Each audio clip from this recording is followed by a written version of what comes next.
it. Center field. This could be back as Maroknik. It is gone! Northwestern, say hello to your new home run king, Trent Violas. It's Martinelli fading at the buzzer. It's good! Nick Martinelli wins it on the baseline for Northwestern. An overtime victory for the Cats, 76-74. Foster on the near side, trying to cut in, drops it down low, a shot in front, they score! Sam Smith has given Northwestern the lead! This is SportsVoice.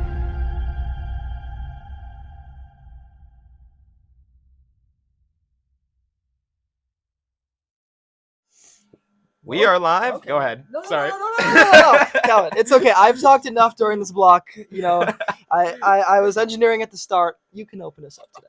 That's the first time we've both tried to open at the same time. But we are live because Pierson was on camera on the YouTube, but I was nearest to the mic. And so there was a bit of a catch-22 right there for us. But we are live. We are back. Welcome to SportsVoice, whether you're watching on YouTube, whether you're listening online or on TuneIn or on the radio 89.3 FM and HD1 Evanston, Chicago. Welcome back. I mean, we've got so much to talk about with NU sports. We've got two SportsVoice veterans on the show, Brian and Matt, back with us. Matt, of course, the biggest SportsVoice veteran of them all, and Brian, also a returning guest on the show. Yeah, I mean, Brian, pretty impressive. I think you are the first year who has been on the show the most this year. I think this is your third appearance on SportsVoice. You also made an appearance on SFAD, so I guess we can kind of count that too, so that's a part of the SportsVoice family. And yeah, Matt, you know, you are on the show a ton. You had a little bit of a hiatus where we let a lot of the first years come on the show, but now this is your second in a row. So how does that feel? It feels jubilant, man.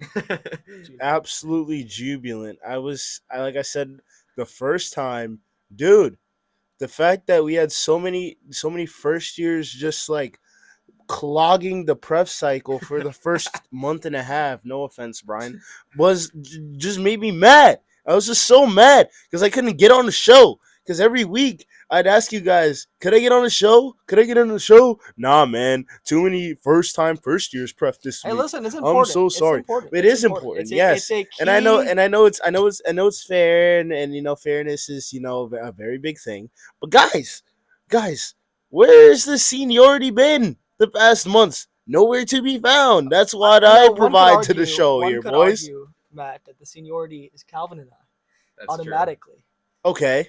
So, not to say seniority amongst guests. You know, fair enough. Although we also had Gabe came on last week. We had he came on before. Still this haven't had as well. a senior. We have not had a senior on. We're potentially in the works Adam, before they're the talking end, to you. Before the end of our tenure for sure. We plan to have a SportsVoice episode with former hosts Ethan Siegel and Raghav Kostala and former hosts Sammy Krimstein and Claire Connor. So we'll see if we can get that to happen. That would be like a super SportsVoice episode, and it will be super electric as always. Brian, any thoughts? I mean, this is your third time's a charm, right? They say that. How are you feeling today? Yeah, you know, third time. No, as a Bills fan, it'd be good to avoid an 0-4 and pick them if possible. So that'd be pretty cool. I guess that'd be across like SportsVoice and SFAD. So yeah, let's try and get the first pick 'em dub of the career today. Two more chances to do so to avoid that 0-4. Yeah, I mean, we have at least 2 more shows this quarter, so you do have a chance. And of course, we'll be back. But for Matt, obviously, there also are stakes today, as well as, you know, he only has a 1-win lead on you, despite 10 appearances on the show. This is your 11th. So hoping to get to 2 today. We'll see what happens. Anyway, we're going to start right off with Northwestern football as we kind of transition into the start of our NU Sports Talk. And we're actually starting pretty on time today. We usually aim to start around 8:10, and we kind of got right in that zone, which is always good for the show. And I will say, this was the last Her Take episode of the year right before us, which hopefully will mean that we have a little bit less to worry about engineering-wise, and then therefore can get Obscure Ballers and SportsVoice running smoothly and on time. But yeah, I mean, football yesterday, I was on sideline for our friends at Northwestern News Network, and It was a rough one. I mean, it was a fun one for sure. It was really cool to be at Wrigley. I think that this game in particular had a lot more energy from the Wildcats than the Ohio State and Illinois iterations of a Wrigley game that was last year. And, they were not, they were in it for pretty much most of the game. Of course, at the end, a walk-off 31-yard field goal by Michigan kicker Dominic Zvada after he missed 2 field goals to start the game, including one to go into halftime on a missed field goal, and to hand the Cats an unfortunate 22-24 loss. I will say, for Northwestern, just being in that game is good. Although David Braun did say in the press conference that he didn't want to see people writing about how good it was that Northwestern was in closing this game, as he wants to win, and he wants to win now. And it's frustrating for him that isn't happening. And it definitely is frustrating for the Cats because it's a brutal way to lose, especially after coming back from what was at most a 12-point second half deficit. 5 turnovers for Michigan, and yet the Cats really could not convert in the fourth quarter. 3 of those turnovers happened in the fourth quarter, and they really were not able to move the ball down the field in order to prevent an extra Michigan possession. And unfortunately, that Michigan possession ended up being the differences. They were able to drive into field goal range without starting running back Jordan Marshall. And consider Jordan Marshall is the RB2 for Michigan. So, I mean, that already says something. Of course, that entire team is loaded from top to bottom. So even RB5 probably still doing the same thing. Not that I know who that is. No offense. But either way, it was not enough for Northwestern. I will say Braden Turner, Robert Fitzgerald, guys who we've talked about a ton on the show, continue to make a difference on defense, both with interceptions and 3 field goals for Jack Olson. Some may say maybe the Cats should have been more aggressive and gone for it on fourth down on one of those. But at the end of the day, you got to get points on the board. They did. They went to halftime down 6-7 and, finished this one with only a 2-point deficit. So I guess my first question is, why could the Cats not get it done, guys? I mean, this game was close. It was closer than people thought. They definitely, went against the spread, but they still took an L at the end of the day. Why did that happen? We can start with you, Brad. I would say probably the main thing is just I think you say it's pretty much every week, but there's just a lot of missed opportunities. I know I don't know what the exact stats. Actually, I can pull it up. I think on third downs for the entire game, the Wildcats were 2 for 12. Yeah, that's correct. And I think also red zone trips were, I don't know the exact figures, but settle for field goals a lot, especially in the first half. 2 red zone trips, two field goals, and I think it's just that when you're playing a team that's ranked, whether it's USC last week, whether it's Michigan this week, those kind of chances you can't expect. You can never expect 5 turnovers in the game. So when you do have a chance, you do have the ball inside Michigan's 5, or you really have to try and be aggressive and try and take advantage of those opportunities because you don't know how many you're gonna get. And third downs, in the first half, those was barely on the field. It felt and so it's not being able to take advantage, establish themselves in the game early. I felt kind of, and not be able to take advantage of the opportunities when they came by, kind of set them up. Not really set them up, but kind of less dampened how much they could do offensively. Absolutely. I mean, it's one of those situations where everything really broke right for Northwestern on the defensive end. They still couldn't get it done. I mean, you had, of course, with those 5 turnovers, so many of them coming in the fourth quarter, but also that fumble on the kickoff earlier on, just the inability of Michigan to, Bryce Underwood to make those good decisions. And then at the end of the day, it's just not complimentary football. I mean, to have 2 drives in the fourth quarter where the Cats could have run it down, put it away, and the offense just wasn't able to do it.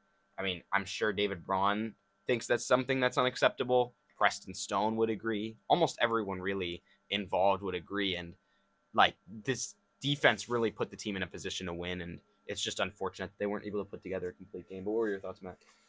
This game was never meant for Northwestern to win. Yeah, the game was played at Wrigley. Guys, there were 85% Michigan fans in the stands. I don't know what the exact stats were, but I think it ended up being somewhere close to around there. But this game was not meant for Northwestern to win. Yeah, big noon kickoff, blah, blah, blah, blah, blah, all that jazz. Michigan's straight up a better team than the Cats, and we knew that before the game started. We knew that after the game started. My point is that Bryce Underwood threw for 280 yards despite the 2 picks. That's more than Northwestern's total offense that game. Michigan, it wasn't anything with Preston Stone. Preston Stone had one of, if not his best conference game of the season. The problem was that the Cats just couldn't get the running game going. 61 total yards on the ground is not going to do it against any Big Ten team, especially 18th ranked Michigan. Never ever will it ever happen. But it's not to the fault of Komolafe or Joe Hyman, who, by the way, outrushed Caleb Komolafe for the first time this season. It's just that Michigan's defense was ready for it, and Michigan's defense was prepared for Northwestern to run the ball through the B gap. And Bill O'Boyle was trying to make adjustments. He was talking to Jackson Carcello. I was there on the sideline. He was talking to Jackson Carcello, trying to get him to pull and do a little bit better scheming to get the run game going. Didn't happen. And it's just because that Michigan's a well-coached team. They produce good linebackers year after year after year, and Northwestern was scouted. Northwestern was straight up beat before the game even started, because you cannot run the ball 30 times a game and consistently expect 200 yards of rushing offense. Caleb Komolafe has provided much of that for the past 3 weeks for Northwestern. He's not going to expect him to do that against Michigan is Superman-like, and eventually he's going to have a bad game.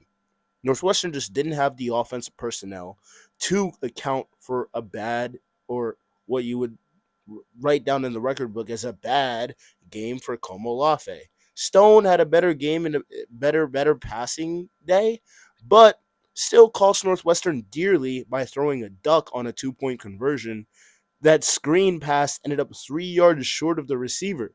Had Northwestern converted that, the Cats would be in overtime, and I would take Northwestern in an overtime game over Michigan. I'm running long, but my point is that the Wolverines came into the game expecting to win. They were favored to win. They were supposed to win with their fan turnout and their scouting, and they did. And Northwestern can't be too upset about it.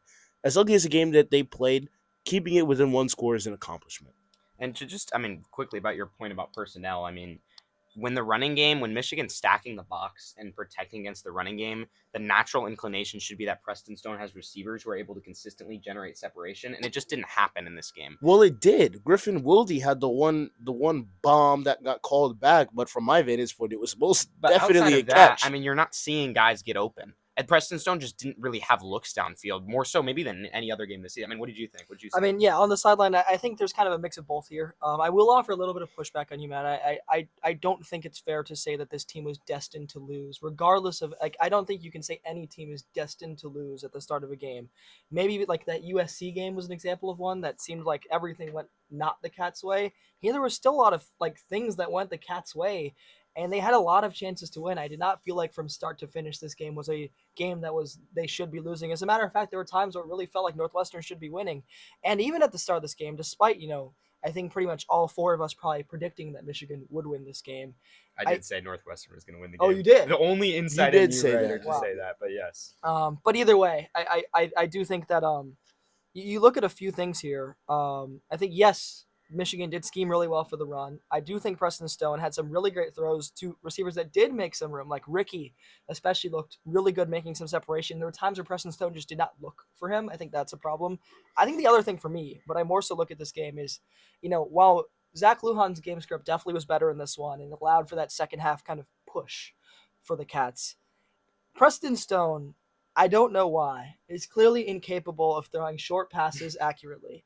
I don't have the stats on this, but he like Matt mentioned that 2-point conversion was just one example of many screen passes in this game where he just completely just spiked the ball to the point where there were arguably some that by the book might have been intentional grounding simply because he just, and I don't know what it is. It's like he can't he just, there's something about receivers being close that he can't do. Even ones where it's within 5 yards, he's overthrowing the receivers there.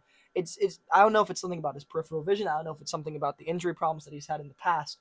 But when you compare that to some of these deep throws that he was making, where at the start of the season, for example, in the Oregon game, which I was also on sideline, every single deep throw was a wounded duck. Every single throw was not good.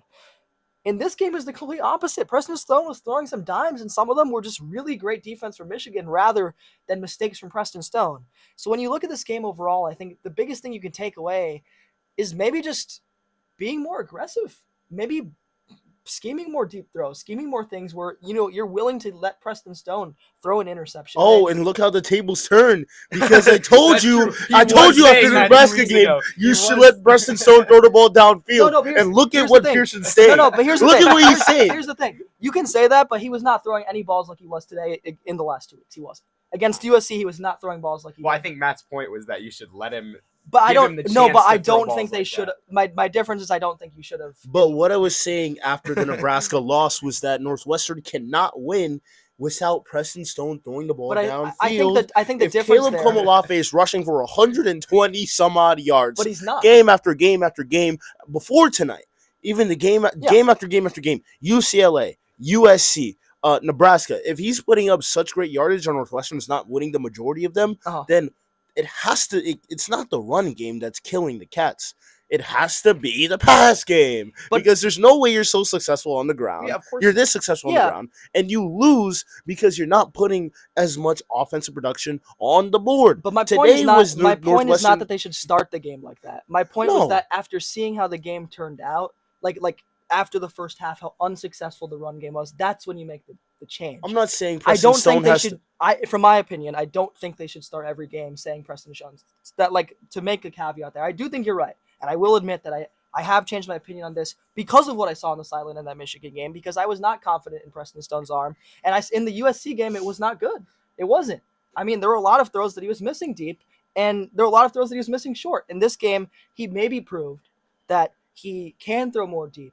But that has to be an adjustment that Lujan makes during the game. It feels like maybe he's unable to do so, and that's maybe what causes the Cats problems, is that maybe some sort of stubbornness almost, where the Cats play callers are unwilling to change, like unlike what you were talking about, Matt, where like some of these position coaches, like the offensive line, for example, trying to make changes to allow the run to be more successful. Why isn't Lujan changing the plays that he's calling? Why is he calling run plays that he knows aren't being successful? That's my question. Well, I don't have an answer for you, but this isn't a new issue for Zach Lujan, because last year with Jack Lausch and Mike Wright at quarterback, he didn't make adjustments in the play scheme to help them be successful as quarterbacks. But the difference is this team is better than last year, and they're one win away from a bowl game. And there's also a chance where there's some jobs on the line too. There's talk about Mark Jackson seems to like David Braun. I don't know how much he likes Zach Lujan, and I don't want to say that like there's a separation there. But I think there should be. I think there definitely should be. And I think at the end of the day, yes, Zach Lujan is David Braun's guy. David Braun is not Mark Jackson's guy. So that's also something you have to think about, is like, how do those hiring processes work? And if the Cats cannot get it done in the last 2 games, I'm not sure it will happen. I think they will get it done. I don't know. I said, as bad as a game that they had offensively against Michigan, or not even say bad game offensively, as good as the defense that Michigan played against Northwestern, if Northwestern was able to keep it within 1 score, if Michigan has to scrape by with a field goal to beat the Cats, yes, it was a chip shot, but still, the 18th ranked team in the nation beating Northwestern on a field goal is not on my bingo card. If you want to sit here and tell me that Minnesota, a school that is miles further from Wrigley than where Michigan's at, is going to come into Chicago and beat Northwestern next week, I think you're out your mind. I think the Cats are favorites going into next weekend. I think they get it done. I mean, Minnesota, to be fair, did beat a USC team that destroyed Northwestern. But Brian, go ahead with your point before we move on. I would say going forward in terms of can Northwestern get it done in the next 2 games to secure that bowl, this performance makes me feel confident for one specific reason, and that is the way that the defensive line played. I think, especially in the first half. I know that this is gonna be a crazy sentence to say, but hear me out. Aside from that 70-yard run from Marshall, Yeah. the defensive line was actually really good. I remember I just remember saying first of all, they got 3 sacks against a Michigan offensive line that had only allowed Bryce Young to be sacked 12 times total coming into the game. All the times he had to scramble and force stuff out of the pocket. There was that one play where he was hit as he threw and the ball magically found a Michigan tight end instead of being picked off. But the defensive line and the run defense on a down-to-down basis was way better than it had been, I think, at any point in the season up until now. And that's against an offensive line that's one of, if not probably the best that Northwestern plays all year. And so I think if that translation can continue into Minnesota, into Illinois, especially if the defensive line can bother Altmaier, who likes to air it out a lot, I think that greatly improves the Cats' chances of getting to 6 wins, maybe getting 2 wins out of their last 2, possibly if you want to really start dreaming. But Oh, and by the way, for the record, ladies and gentlemen, so you're not ready to rip me to shreds at home, you do mention that Minnesota has won against Nebraska. They literally have. They haven't moved the needle since. The next week, guess what they did? They got embarrassed by Iowa 41-3. Week after, they needed overtime to beat a winless Michigan State team. And then last Friday, they got embarrassed by Oregon on national TV. So,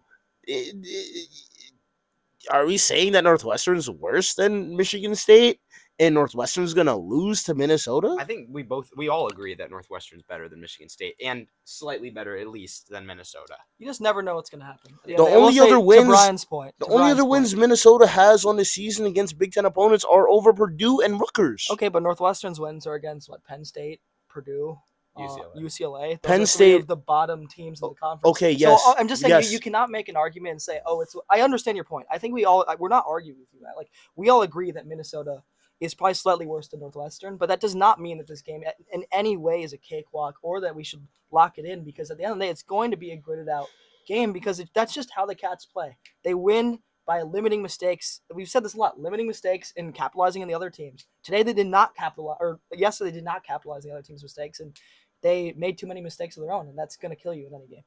Well, speaking of capitalizing on mistakes, I think we will cover more football, I'm sure, through the rest of the season as we talk about Minnesota and Illinois and the shows after that. But we will move to field hockey, which is a lot more optimistic, I think, even though maybe we may be somewhat optimistic about Northwestern making a bowl game. Cats are still alive. Guys, what else did we really expect to happen after, we talked about the field hockey on last week's show. The selection show was just starting, and we left you with the quote-unquote news that the Cats had gotten the 4 seed, which was an assumption based on how the selection show bracket was filling out, and it didn't turn out to be that way. In fact, the Cats turned out not to be hosting a regional at all in field hockey, despite having one loss, being the top Big Ten regular season champion, the Big Ten conference champion. They got seeded, in my opinion, very undeservingly behind it, at most between 1 and 3 teams that really should not have been ahead of them. Northwestern had a very legitimate case to be the number 2 seed in this tournament, and they got the number 5 seed, seeded not even ahead of Virginia, who ended up hosting the regional. So Northwestern traveled to Charlottesville, and I think proved themselves as the rightful team that should have been hosting one of these 4 regionals. Yale, of course, fell to Miami, Ohio, a really good Red Hawks offense. I mean, they lost 2-1. Northwestern took care of business 5-1 against number 12 Yale. And then the Cats were in a bit of a dogfight with Miami, but Grace Schultz had a game winner with under 2 minutes to go in the 4th in that one. It was a fun game to watch. Laura Salamanca, Ella Kokinis both scored goals. Maddie Zimmer and Ashley Sessa had looks. Sessa had a bunch of shots. In fact, one of hers fired straight into the umpire and knocked the umpire down on the end line, which was pretty funny. But honestly, Miami, Ohio did a pretty good job of limiting Maddie Zimmer and Ashley Sessa. It was other players who managed to step up for Northwestern and really cement this win against an upstart Red Hawks team that clearly had a lot of confidence. I mean, this team lost 9-2 last year, but came back in with a completely different mindset now. So now they're in the Final Four, facing number 1 UNC in Durham, North Carolina. Certainly a home-esque game of sorts for the Tar Heels, who I think are the consensus top team in the country, although they did have to escape against both Duke and St. Joe's, so maybe looking a little bit vulnerable. So the question for you all is, Northwestern's battled adversity. They've had to play away this entire tournament, but have gotten it done so far. In their 5th straight Final Four, how can Northwestern beat UNC, and who do you think will be key to making that happen? Either of you can start. And let's keep answers relatively short. We don't need to be rehashing things that Calvin's already mentioned. Yeah. So for confusion at home, it was UVA that fell to Miami of Ohio. If you're confused at home, you did sorry. say I meant UVA. Yeah, Yale was the host team. Cough, cough. But let's not talk about the regional anymore before me and Calvin and Pierson crash out about the voting system and all that stuff. UNC, as you mentioned before, is vulnerable. Pulled out 1-goal victories against St. Joe's and Duke. I think all Northwestern has to do is play Northwestern field hockey. Feed the ball to whoever score that is open, because UNC can't cover all of them. You have Ashley Sessa, Maddie Zimmer, the Big Ten Player of the Year. You have Grace Schultz, who I've been beating the drum about ever since the start, saying that she's the best attacker on this squad, and she's proving that. And oh, by the way, you have Maya Zavoinovich, a defensive, a back that hasn't seen much time throughout her collegiate career, a career riddled with injury, having a big season this year, especially in the attacking game. Oh, did I mention Elsa Tromp at all? No. Oh, but she's another option too. UNC cannot stop all 5 of those at the same time. UVA wouldn't have been able to do it. Miami of Ohio couldn't do it. Yale couldn't do it. And yeah, you're like, yeah, Miami, Ohio, and Yale don't compare to UNC field hockey, blah, blah, blah, blah, blah, and whatever. And you could say UNC has Northwestern's number in the past. I'm not going to deny that. But this specific iteration of Northwestern has too many weapons, and I've been saying that from the start of the year.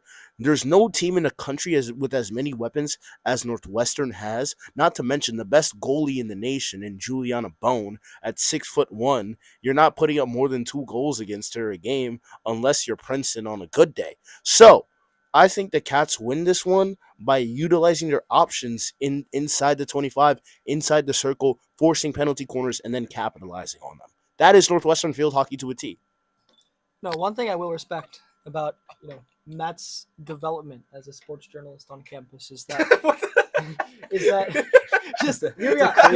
Oh, development! What's that mean? Hear me out. No, like I don't mean it in like a you started. I'm talking more so. My point here is that Matt went from being a homer to only the revenue sports to instead being much more critical of the revenue sports and instead being a homer for the non-revenue sports, which is something I can really respect because that means that you really care. And that's my point. My point, development might have been that's not. I didn't mean it in that way. I'm still a homer when it comes to the revenue. No, sports. sure. But I'm saying even more so now. I feel like you have you can speak from a perspective where it's like you really know what you're talking about with these non-revenue sports to the point where you can really beat the drum on that. Juliana Bone's not the best goalie in the country, though. Unfortunately, she had 1 save and 2 goals allowed this game. Like I think she's really good, but still has a lot of development. Who is better than Juliana Bone in your opinion? Who are you taking over her? 100%. And like probably a bunch of other goalies at this point because Bone has struggled a little bit in recent weeks. She's been maybe one of the weaker points of this team, which is a very strong team. So Bone's not bad by any means. She's a great goalie, but not the best. Yeah, development might have been the wrong word. I didn't mean it like, oh, you started off bad. I meant more so just like. No, I was just giving you crap. No, I know, and I know. Brian, go ahead. I guess as someone who has not had as much development in the non-revenue sports as Matt has apparently, I will say this. I think what I've been seeing in the trends for the last couple of field hockey games is that this team is a team that is resilient and can keep their composure and can stay patient. Because against Michigan, I believe they scored the first 2. Michigan came back. There were 2 times Michigan came back in that game, tied up at 2-2 and tied up at 3-3. And Northwestern able to pull it out and stay composed. Against Iowa, it took until the 3rd period to see the first goal of the game. The last 2 to close it out didn't come until the 4th period. As well against Miami, Ohio, most recently, that winner came late on in the game. And so I think the mental aspect is something that becomes just super important in any like single elimination tournament, like kind of atmosphere. I know that like the clutch G and mom mentality stuff is all like really corny and played out, but to an extent, it does actually matter. If you're a team that can go late into the game and still perform and not start panicking and just operate business as usual and grind out wins, grind out games when you have to. I think that's the kind of play that gets you far in tournaments. I think the Russian has shown that it can do that. And I think against a UNC team that is best in the nation, I think that you'll need that kind of mentality if they want to advance. It's true. It's why Northwestern's gone on these runs in recent years and won 2 national championships. Is that resilience? Would have been easy for this team to fold against Miami. I mean, sure, like you look at the stats, this team outshot them 18-7. 10 shots on goal compared to 3 for Miami. This is a game where the Cats dominated statistically, especially in the second half. And it would have been easy for them to hang their heads and give up once the shots weren't falling. But they kept going and kept pushing, and they weren't settling for statistical victories. And at the end of the day, I mean, certainly we're helped by the fact that Miami had a card near the end of the game and was shorthanded on the Grace Schultz goal. That's a very beneficial break for the Cats late in the game. And it's really why they lost the game against Princeton, is because they couldn't get all their players on the field late in that contest. But that resilience, I mean, it shows up, like you said, Brian, and there's so many players that can be trusted on this team. when you have someone like Maddie Zimmer, who's a kind of quiet leader, not necessarily your typical leader in terms of like being super loud and being super extroverted, but rather leading by example, that's something that really makes a team, like the highs are not as high, but the lows aren't as low. And the consistent floor is so high that this team performs up to expectation and doesn't lose to bad, like doesn't lose, not to, obviously Miami Ohio is a really good team, doesn't lose to teams that are worse than it often. Okay, yeah, and I wait. think the other thing, kind of to Brian's point, and then Matt, I'll let you say one more thing. I'll maybe give you 15 seconds to do so. But I just think the other mental aspect is also just like not playing down to your opponents either. They play up to every opponent, no matter who it is. They play up regardless of the fact that they're the 5 seed, regardless of the fact that they probably felt disrespected after, being put as not a host team, being put not in the top 4, despite their record, despite their accolades, despite their accomplishments, and despite their players. And, maybe it's something that they take pride in. Maybe it's something that they use as motivation. But at the end of the day, I don't think the way this team is approaching this tournament is no different than they approached last year and the year before and the year before that. And I think that's a testament to just the culture that this team has built, that culture that Tracy Fuchs has built. And I think that's what's going to be most important is if they beat UNC, that's a culture win. I think Calvin's last point, which just infuriated me, saying Juliana Bone's not the best goalie in the nation, is a Matt Campbell-like take from his freshman year, because the take is blasphemous. According to save percentage, Juliana Bone, as a goalkeeper, is minimum 5.5% better than the next best goalkeeper in Lindy Berger. She's saving shots at an 818 clip. Berger's at a 763 after this weekend. I rest my case. If you still don't believe that Juliana Bone is not the best goalkeeper in the country, replacing Annabelle Skubich, who was the consensus best goalie in the nation last season, you're out your mind. It just helps, though. I mean, first of all, she's not highest in the country, and the goalie from UMass is higher. Lempers is okay. Where's UMass? And the reason I think, where is UMass? It helps. Nowhere to be. Where is UMass? I mean, I'm not saying Where is UMass is a UMass? better You also team. can't Where say, is you UMass? can't- Not in you Durham, can't say North it's not- Carolina. You can't say an individual stat is a team stat. You can't say that because UMass is not as good as Northwestern that their goalie having a high save percentage isn't impressive. Bone has been super impressive, obviously. As a redshirt freshman, of course. to be able to come in and perform almost like at that level as Annabelle Skubich is super, super impressive. But I don't think she's there yet. I think she's still got work to do, and she's really benefited by having one of the best backs ever in Ilsa Trump back there, as well as like other players. Also, who take a look at the volume. Low quality shots. Take a look at the volume too. I mean, not again. I'm not trying to argue that she's not at least in the top 5, but she's faced 54. She's had 54 saves or 54 shots on goal. Yeah, that's the lowest. Yes. in the top That's 12. the lowest in the top 12.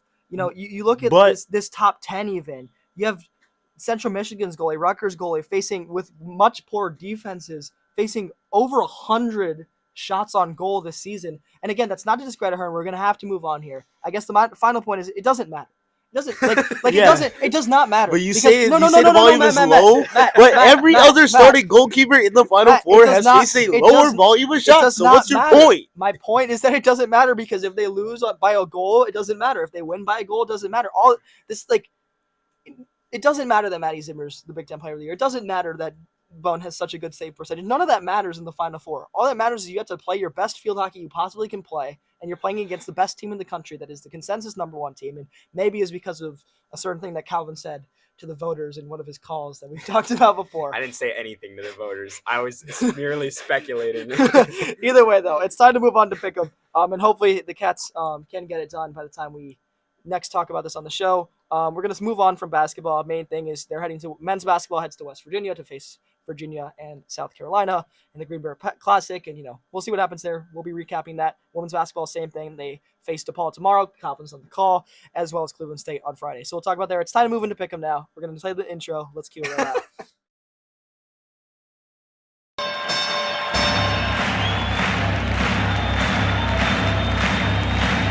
Ladies and gentlemen, welcome to the main event. It's time for Pick'em.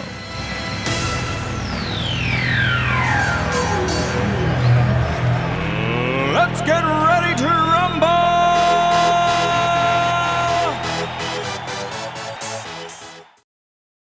Just quintessential is what many are calling it. It's time again for Pick'em. This might be the latest we've started Pick'em in a while, but we will get through it and get to a little bit of national sports talk still. It's probably the classic segment we have on SportsVoice. Both of you know how this works, but we're going to have 3 questions or prompts that ask you to get creative in some way. Whoever's answer resonates the most with the hosts, that's us, Pierson and I, the answer we will vote for, and whoever ends up with the most points at the end wins. And let's remind the stakes here too. Brian is 0-2 on SportsVoice, and he's if he counts bad, and he's been very vocal. He's been very vocal in kind of the WNUR community about how much he wants this win. For Matt, similarly, it's a well-known fact at this point that he does not have that good of a record. Okay, but last time I was on the show, I got screwed by Yonatan blatantly because he wanted to keep my win record at 1. Already won. No, but he had the opportunity to split between me and that was the Gabe. third question. It was the third question, but he was like, "I want to keep your losing record like as worse as possible." Have lost. I wanted 1 win on the day, man. Win on the day is different than win total, man. We don't count wins on the day. Okay, fair enough. I'm kidding though. You have a chance here today, and obviously we will be biased or unbiased depending on how we're feeling. It really just depends on the day.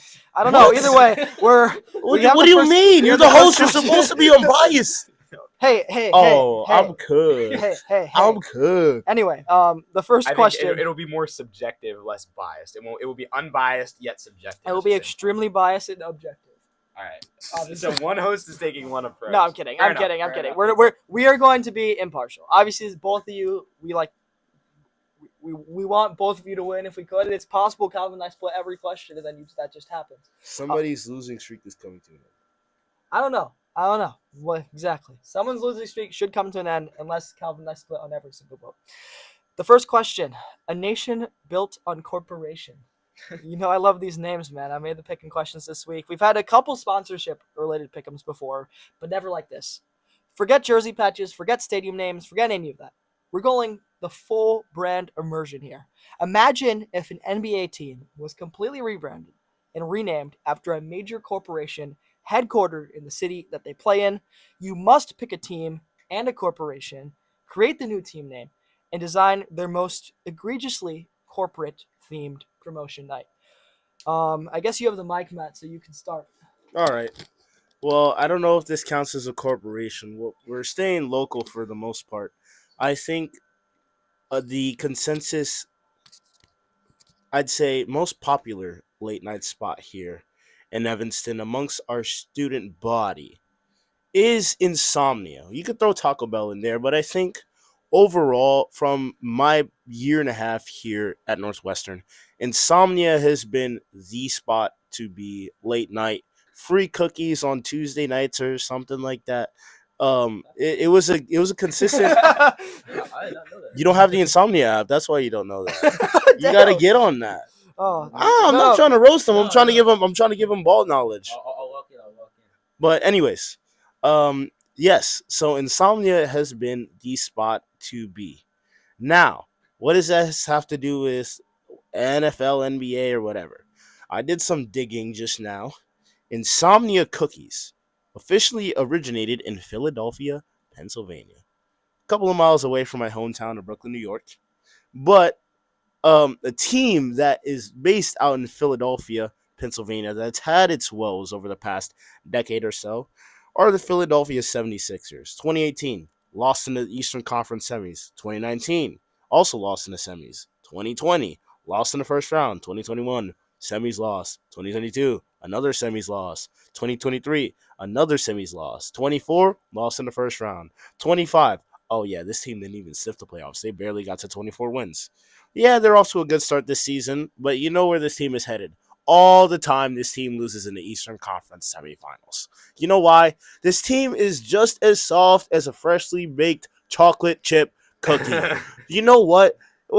Dude, what is even a 76er? You know what? It got so bad that when the Sixers came to Chicago and played the Bulls, Benny the Bull was so annoyed with this team's name that he suggested that they should change their name to the 6-7ers. I kid you not. You could go look this clip up on the internet. No, I know it exists. It's fully, I swear to you, it fully exists. Wait, so what? Your team is the Insomnia 76ers? No, my team renaming for the now 76ers would be the Philadelphia, let's call them the Philadelphia chocolate chip pill boys. Because you gotta find, you can't really call them cookies because it doesn't work off with the P. Like alliteration is like a super big thing or whatever. Let's call them the chocolate chip pill boys because you know the cookies like kind of like shaped like a pill. You know what I mean? The promotion that I'm thinking about, and DePaul really hit it off with their T-shirt promotion. They are known for having T-shirts fall from out of the rafters in parachutes. Why don't you do that with Insomnia cookies? It would literally sell out the entire building. Do you know how many 6-year-olds would come to Philadelphia basketball games for cookies, chocolate chip cookies, peanut butter cookies, s'mores cookies? Dude, they have caramel cookies as well. They throw in marshmallows in some of their cookies. You have brownies falling from the sky. So many different options that you can go with to drive up the promotion. Why don't you have cookies just falling from the sky at basketball games? It's such a cool idea. I don't know why anybody hasn't done it before. Imagine you're at a basketball game with your child and they get knocked out by an Insomnia cookie. Nobody's but getting then, no. knocked out. Wait, hear me out. But then you're so hungry that you just take that stuff off their dome and just eat it anyway. Who's getting knocked out by a cookie? I don't know. Maybe. I don't know. Go ahead, Brad. Okay, all right. Okay, so real quick, I'm just gonna read off some players on the LA Clippers roster. Chris Paul, age 40. The unction. Bradley Beal, age 32. It's not that bad. James Harden, age 36. Kawhi Leonard, age 34. The LA Clippers are a very old team. And for my corporation that they are partnering with, they will be partnering with Meta, who owns Facebook, because only old people still use Facebook. And so a new name for the LA Clippers will be the Los Angeles Meta Men. The Meta Men. The Meta Men. Nice. And then for the game day promotion, it's going to be kind of similar to the, if the other team misses a couple of free throws, LA has like that wall thing in their stadium, in their arena now, so they'll force a lot of free throw misses. If the opposing team misses enough free throws, the entire stadium will be treated to every old person's favorite thing: prune juice. Free prune juice for the entire arena if the opposing team misses 8 free throws, courtesy of Meta. What does that have to do with Facebook? That's awesome. Because What does prune juice have to He do said with they Facebook? old. They're He both said for prune juice old is people. old. Yeah. Do you like prune juice, Brian? I think I only had it like once ever. I don't remember what it tastes like. Yeah, I Loki can't. don't remember either. That's what I was asking. Maybe I'll find out in like 40, 50 years. Okay. Well, either way, those are two good answers. Calvin, you want to take us into the next one? Yes, this one's called the Statue of Liberties. Every franchise immortalizes its greats with a statue outside the arena, but we're building a statue for a different reason. You must commission a bronze statue for a current or former player, not based on their overall greatness, but to commemorate one single iconic, bizarre, or hilarious moment.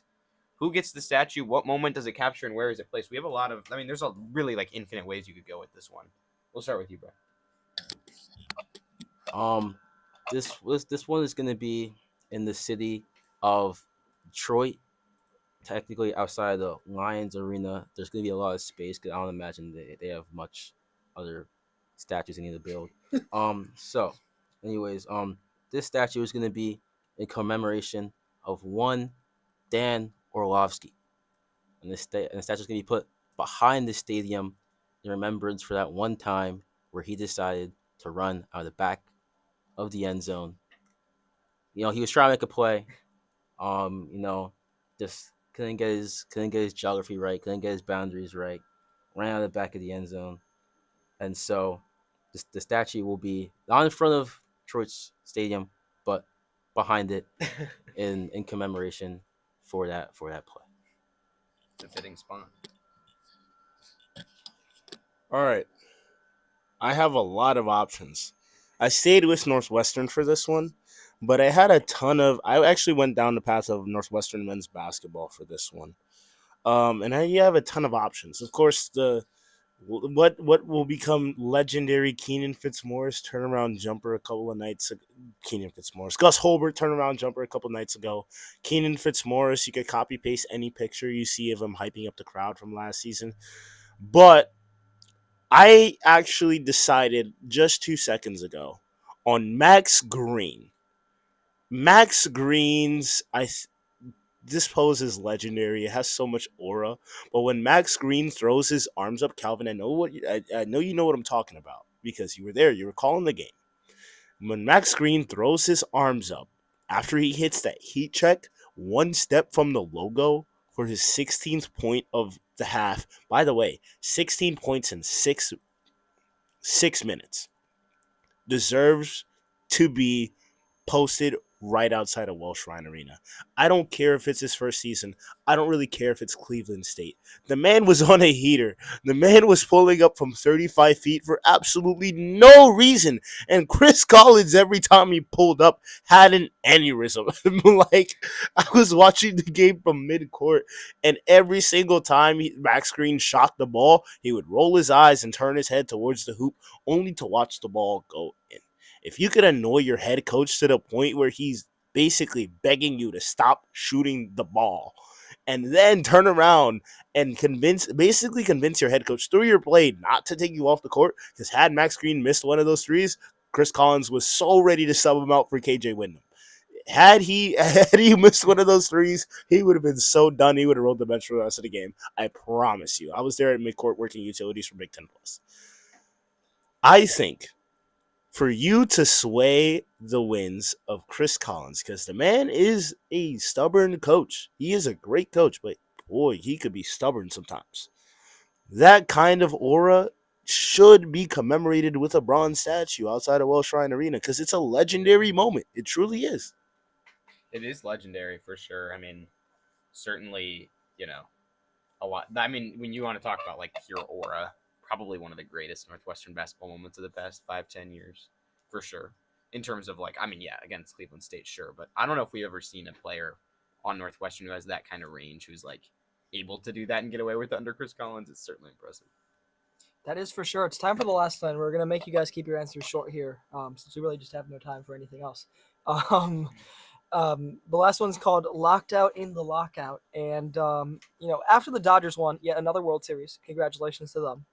It's hard to imagine a scenario where next year's collective bargaining agreement doesn't result in an MLB lockout. There's a lot of owners that are upset with how much the Dodgers spent, how much the Mets spent, how much the Blue Jays spent, for example, and want to supposedly make the game more equitable. That's to be determined if that's actually the case.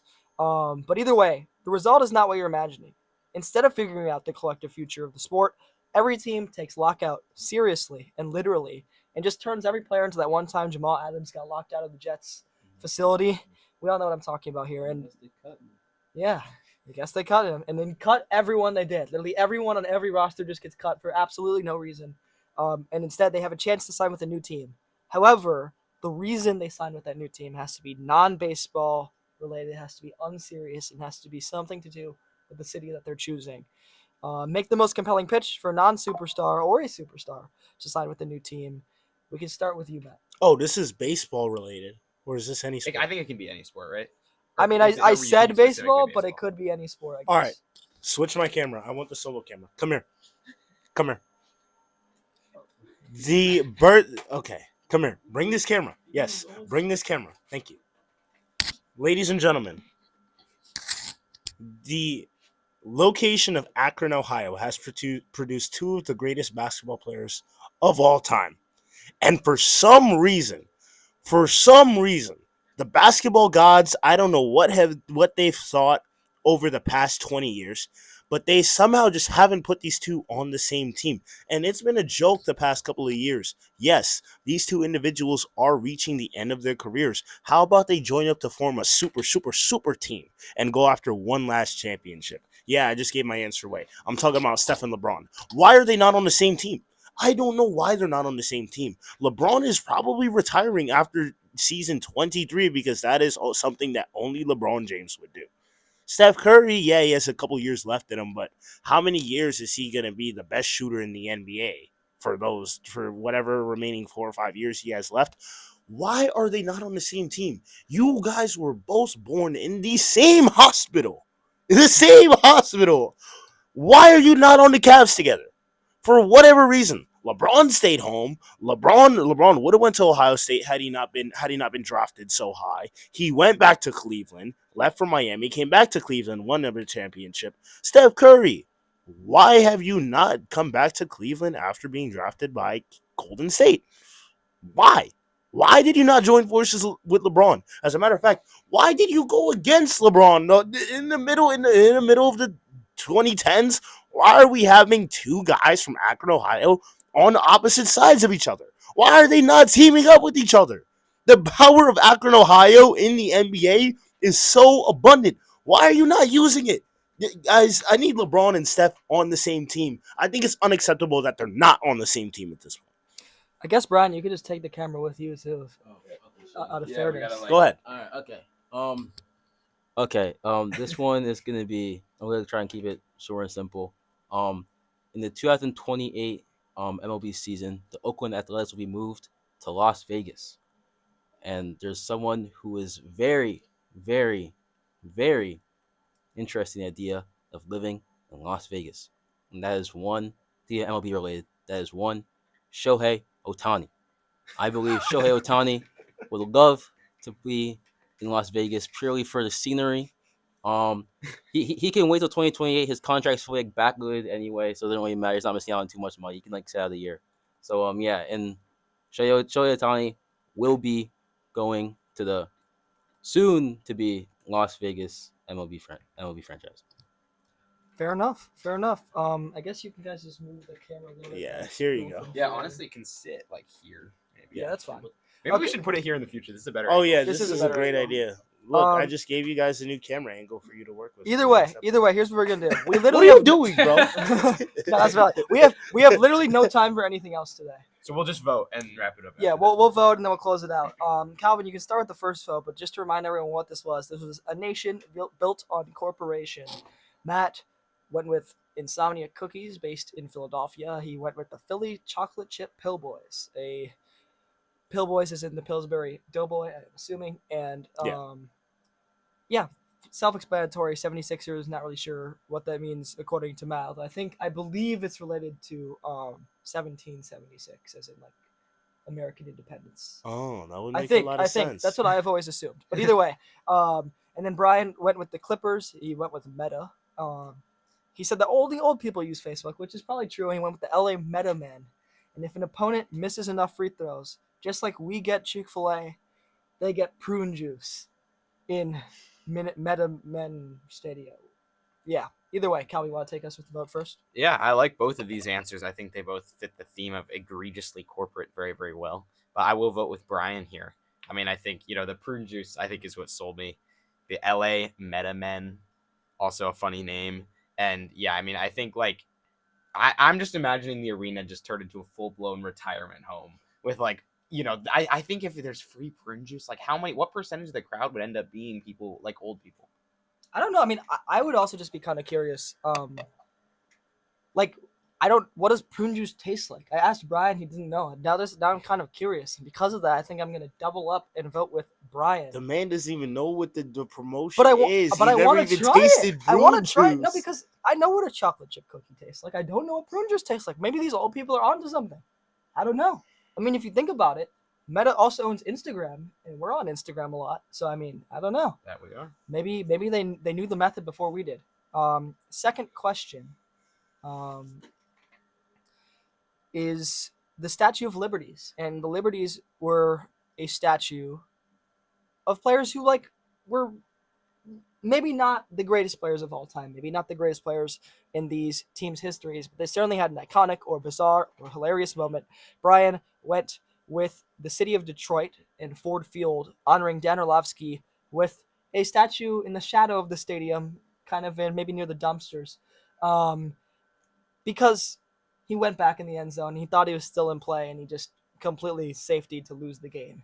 Granted, they probably would not have won that game anyway, but you never know, and that's a mistake that his fellow commentators still make fun of him to this day about this, and they bring it up a lot. And then Matt went with Max Green, very recent one for Northwestern basketball, throwing his arms up after hitting 4 threes in a row before, he missed 2 after that and then got subbed off promptly. But, it was still very iconic. And as Calvin mentioned, probably one of the most oriful moments in recent memory for Northwestern basketball. This is a tough one because one is iconic and one is hilarious more so. I think I'm gonna go with Brian here. Oh again. my god, dude! I'm sorry, Matt. It's not because I don't like your answer. I just think this happens every week. no, but I think this happens every week. I think the creativity of having it be behind the stadium and because he was behind the end zone, I think that's pretty creative. I can't lie. Cal, what do you think? Yeah, I must say I agree, unfortunately, my although I loved your answer. And I was there to experience the Max Green, so I was very tempted As was I. because that really was that pose. The whole sequence was truly, as we shift the camera, truly amazing. But, I mean, that secures Brian your first Pick'em win. This is now 3 weeks in a row, I believe, that we've had a Pick'em victor come out before the third question, but we'll still vote on the third one. Locked out in the lockout. You had to, all the players got cut, basically, and there had to be a non-serious reason why they would sign with a new team.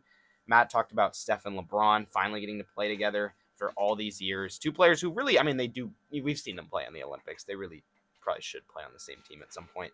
Then Brian said the Oakland A's in Vegas. Shohei would love to be in Vegas because of the scenery. There are a couple new restaurants he might want to try out. There's maybe a couple of friends he's visiting down there. There's no other reasons that he's going to Vegas. Yeah, Brian mentioned maybe spending more time with his old interpreter and maybe his new one too. I don't know what his new one's interested in. Maybe it is things that happen in Vegas. Calvin, I guess it's your vote first since I voted first in the last one. Man, it's also tough, but I think that to fit the narrative of having a more unserious reason, I think something like Steph and LeBron, I think that's something that basketball fans can really appreciate and hope for. And so that while that might be the one I want more, in terms of which one I'd want to see, I do think that for the spirit of the question, I think Brian's answer fits it more aptly. I think Shohei Ohtani wants to go to Vegas, as we talked about, for perfectly acceptable reasons that, relate to the scenery. But nonetheless, I think it's still, not only would that shake up baseball, that's just one of those things that you can think about and think that it goes, beyond baseball, beyond the sport to a more just are we really seriously thinking that Shohei would ever show up there? No, I think it fits a little bit better to talk about that as more of an unserious reason, at least in my opinion. You saw my face, Matt. This feels a little bad. Brian's a little bit out of focus here. In the camera, but you know what? Yeah, just put Brian in the camera because we already know where this is going. We already know where this is going. Can't lie. Brian's gonna give himself a sweep. I can't lie. We already know where this is going. We already know where this is going. Just give Brian the win. You know what? Just highlight his name on the rundown. That's calling us to let him in. I think the main thing is I'm gonna have to give Brian the sweep here. I did think that this was the more unserious. I want to thank my mom, answer. my dad, my family for being in this position. I'm very grateful to have my first pick'em win. Hopefully more to come. Shout out Las Vegas. Shout out Prune Juice. You know what? We need to have, in my opinion, we need better judges here on Pick'em, guys. Wow. Right here. Wow. It's my 10th straight loss here on Pick'em. It's not your 10th straight. It is my 10th You did straight. not win your first show. Well, I lost 10 of my first 11 here on this show. And every single week, I feel like I come in with original ideas and I put together But very realistic and very creative, creative and very realistic ideas and promotions for a lot of these questions. And every single time the response is, "Oh, Matt, I really, really like your answer, but I'm gonna go with so and so because it's funny." Okay, but Well, that's just the way That the is- because ensemble it's funny. crumbles. You know what? with that. You know what? One week. You know what we're gonna do? We're gonna open up a SportsVoice mailbox, and we'll have the listeners at home vote on these topics. I would actually Because love- you know what? With that, I think a lot of the listeners at home would go with my responses over Brian's started a little bit responses. late. It's You know time- what? it's time to I'm go. tired of It's time to losing, go. and It's it's time to because go. of these Thank you so hosts much are for so listening to biased. WNUR 89.3 FM HD1 Evanston, Chicago. As always, this has been the Sports Vlog. This has been Sports Voice. Thank you to Brian, and thank you to Matt for being on the show. For Pierson, Strandquist, and Calvin Kaplan, adieu.